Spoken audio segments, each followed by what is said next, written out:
कसं काय मंडळी, लग्नानंतर होईलच प्रेम या मालिकेच्या आजच्या शुक्रवार 28 मार्चच्या एपिसोडमध्ये काय घडलं ते जाणून घेऊया. धर्माधिकारी गुरुजी नंदिनीवर खूप खुश असतात. तिचं कौतुक करताना थकतच नाही. नंदिनीला पाहिलं की असं वाटतं की या घरात साक्षात लक्ष्मी अवतरली आहे असं ते म्हणतात. त्यामुळे मानिनी, नंदिनी, विक्रम यांना खूप आनंद होतो. तर वसुआत्या आणि रम्या यांचा चेहरा मात्र पाहण्यासारखा होतो. त्यांना काय बोलावं काय करावं हे सुचतच नाही. तेव्हा विक्रम म्हणतो, खरंय गुरुजी तुमचं. विक्रम हा धर्माधिकारी गुरुजींची नंदिनीशी ओळख करून देतो की हे धर्माधिकारी गुरुजी आहेत. ते अनेक वर्षांपासून आमच्या घराबद्दल कोणाचं काय होईल, कोणाच्या भविष्यात काय घडेल याबद्दल सांगत असतात. माझ्या बिझनेसबद्दल सगळे डिसिजन मी त्यांना विचारूनच घेत असतो. तुमच्या लग्नाला हे नव्हते कारण अमेरिकेत त्यांच्या एका शिष्याबरोबर ते गेले होते. तेथे वास्तुशांतीची पूजा होती, नाहीतर ते तुमच्या लग्नाला सुद्धा हजर असतेच. तेव्हा सगळेजण हे गुरुजींचं खूप वाहवा करत असतात. तेवढ्यात जीवा तेथे येतो. तो सुद्धा गुरुजींच्या पाया पडतो. धर्माधिकारी गुरुजी विचारतात की विक्रम, तुझी मोठी सून कुठे आहे? तेवढ्यात काव्या तेथे येते. परंतु काव्याने ड्रेस घातलेला असतो, साडी नेसलेली नसते आणि गळ्यात मंगळसूत्रही घातलेलं नसतं. हे पाहून रम्या आणि वसुआत्या तर खूप खुश होतात. परंतु ही गोष्ट धर्माधिकारी गुरुजींना आवडत नाही. पार्थ तेथे येतो आणि तो गुरुजींच्या पाया पडतो. परंतु काव्या त्यांच्या पायाही पडत नाही. नंदिनी काव्याला पाया पडण्यास सांगते, परंतु काव्या त्यासाठी तयार होत नाही. नंदिनीने पुन्हा पुन्हा सांगितल्यानंतर ती कशीबशी गुरुजींच्या पाया पडते. परंतु गुरुजी तिच्यावर खूप चिडतात आणि म्हणतात, हे काय आहे विक्रम? ही तुझी मोठी सून आहे का? तिला कोणत्याही परंपरा माहीत नाहीये, रूढी माहीत नाहीये. तिने सगळं विकून खाल्लंय. आज घरात ती पूजेला बसणार आहे. तुमच्या घरची मोठी सून आहे, मग पूजेला बसण्यासाठी साडी नेसायची असते. ही परंपरा तिला माहीत नाहीये का? गळ्यात मंगळसूत्र घालायचं असतं, हे तिला कळत नाहीये का? हे सगळं ऐकून घरातील लोकांना मोठा धक्काच बसतो. काव्यासुद्धा खूप चिडते. नंदिनी ही काव्याला विचारते, काव्या, तुझ्या गळ्यातील मंगळसूत्र कोठे आहे? मी तुझ्या या सुनेला काही बोलूही शकत नाही, कारण दोघी सख्या बहिणी आहेत. आईबापांनी दोघींवर सारखे संस्कार केलेत, परंतु एकीने ते संस्कार निभावले, अंगीकारले, तर दुसरीने ते पूर्णपणे उडून लावले. काव्याला खूप राग येतो, कारण गुरुजींनी तिच्या आईबाबांच्या संस्कारांचा विचार केलेला असतो, विषय काढलेला असतो.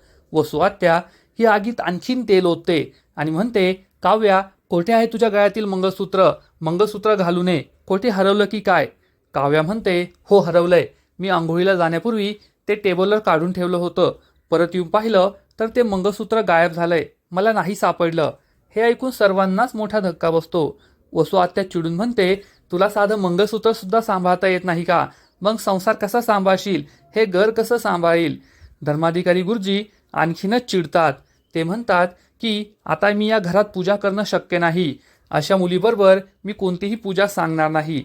तेव्हा काव्या खूप चिडते आणि म्हणते, मलाही कोणत्या पूजेत बसायचं नाहीये, कारण मला हे लग्न मान्यच नाहीये आणि जे मला मान्य नाही ते मी करणार नाही. त्यामुळे साडीही नेसणार नाही आणि मंगळसूत्रसुद्धा गळ्यात घालणार नाही.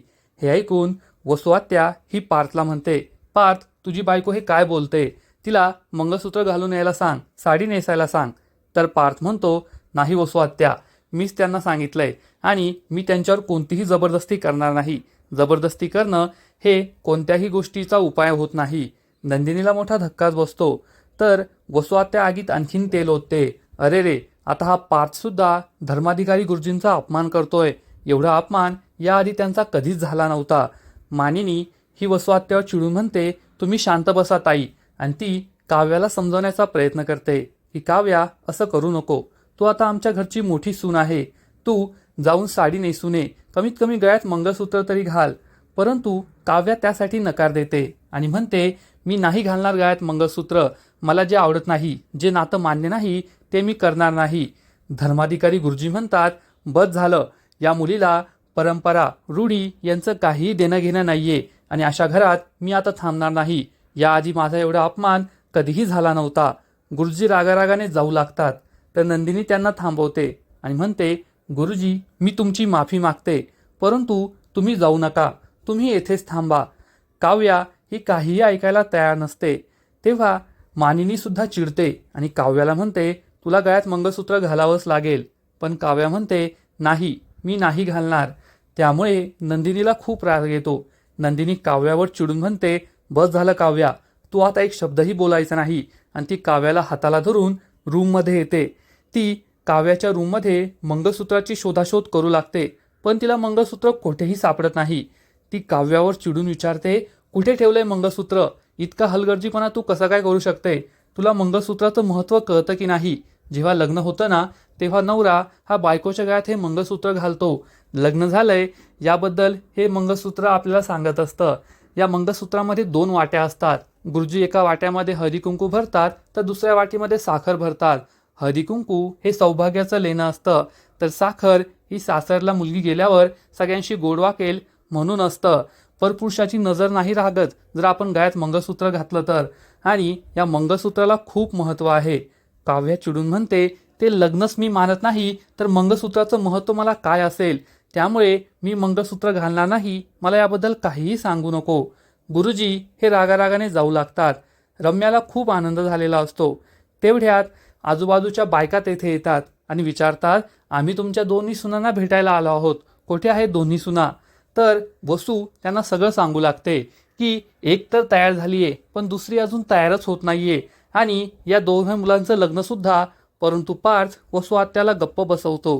तेवढ्यात काव्या आणि नंदिनी बाहेर येतात. त्यांना पाहून या बायका पुन्हा सुद्धा उलटसुलट बोलू लागतात. अरे, ही तुमची मोठी सून आहे का? हिने तर साधी साडीही नेसली नाहीये, गळ्यात मंगळसूत्रही घातलं नाहीये. तर वसू आत्या म्हणते, तिने दोन्ही सुद्धा हरवलंय. नंदिनीला पाहून ते विचारतात, ही तुमची मग धाकटी सून आहे का? वसू आत्या सांगते, हो, ही आधी मोठी सून होणार होती. पार्थ बरोबर तिचं लग्न जमलं होतं, पण नंतर जीवाशी तिचं लग्न झालंय आणि आता ती छोटी सून झालीये. हे सगळं ऐकून नंदिनीला खूप वाईट वाटतं. काव्यासुद्धा दुःखी होते. मानिनी ही नंदिनीला म्हणते, अजूनही तयार झाली नाहीये का? हिने गळ्यात मंगळसूत्र का नाही घातलंय? असंही का वागते? तर पार्थ म्हणतो, मीच त्यांना सांगितलंय, जर ते हे लग्न मानत नसतील तर त्यांना गळ्यात मंगळसूत्र घालण्याची गरजच नाहीये, त्यामुळे त्यांनी असं केलंय. पार्थने सगळा दोष आपल्यावर घेतला हे पाहून काव्याला खूप वाईट वाटतं. तर वसू आत्या चिडून म्हणते, पाहिलं का मानिनी विक्रम, तुमचा पार्थ हा सुद्धा आता बायकोच्या बाजूने बोलायला लागलाय. त्याने गुरुजींचा अपमान केलाय. या घरात गुरुजींचा अपमान याआधी कधीही झाला नव्हता. पुढील एपिसोडमध्ये आपण पाहू की वसू आत्या ही सगळ्यांसमोर काव्याला म्हणेल की जर तुला पार्थची घटस्फोट घ्यायचा असेल तर आत्ताच्या आत्ता सगळ्यांना हे सांगून दे. त्यामुळे काव्या खूप चिडेल. तर दुसरीकडे नंदिनीला रम्याचा सगळा प्लॅन समजणार की रम्यानेच काव्याचं मंगळसूत्र लपून ठेवलंय आणि ती काव्याला म्हणेल की मला माहितीये हे सगळं तूच करतेस, परंतु मी पार्थ आणि काव्याचा घटस्फोट कधीही होऊ देणार नाही. तू जो प्लॅन तयार केलाय तो कधीही यशस्वी होऊ देणार नाही. माझ्या बहिणीच्या संसारासमोर जे काही संकट येतील त्यांना मी परतून लावेल. त्यामुळे रम्याला जबर धक्काच बसणार. मग आता पुढे काय होईल हे तर कळेलच. परंतु तोपर्यंत लग्नानंतर होईलच प्रेम या मालिकेचे असेच नवीन नवीन अपडेट्स सर्वात आधी जाणून घेण्यासाठी व्हिडिओला लाईक करा, शेअर करा आणि चॅनलला सबस्क्राईब करायला विसरू नका. धन्यवाद.